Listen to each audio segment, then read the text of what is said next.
கள்ளக்குறிச்சி விவகாரத்தில் குற்றத்தை நிரூபித்தால் பதவி விலகுவதாக கூறிய எம்எல்ஏ உதயசூரியன் குறித்து அமமுக பொதுச் செயலாளர் டிடிவி தினகரன் கருத்து தெரிவித்துள்ளார். விலகிறவர்களுக்கு பெருந்தன்மையானவர்கள் கிடையாது, பொறுப்பேற்பவர்கள் கிடையாது.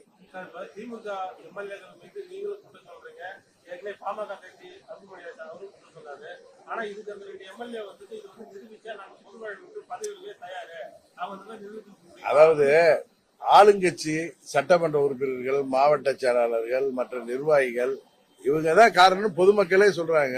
டாக்டர் அன்புமணி ராமதாஸ் சொன்ன குற்றச்சாட்டு தான் மக்கள் சொல்றதுதான் அவரும் சொல்லியிருக்காரு. இதுல நிரூபிக்கணும். இது வந்து வர்ற தேர்தல்ல நீங்க ஓட்டுக்கு 5000 ரூபாய் கொடுத்தா கூட மக்கள் உங்களுக்கு எதிராக வாக்கு. அதனாலதான் சிபிஐ என்கொயரி நடந்தா உண்மை நிலவரம் தெரிய வரும். அதுக்காக தான் எல்லாரும் சிபிஐ என்கொயரி போடணும். ஏன்னா state police failure, intelligence failure.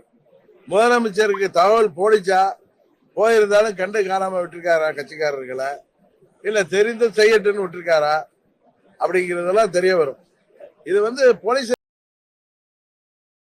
செய்திகளை உள்ளது உள்ளபடி தெரிந்து கொள்ள ரெஃப்ளெக்ட் நியூஸை சப்ஸ்கிரைப் பண்ணுங்க.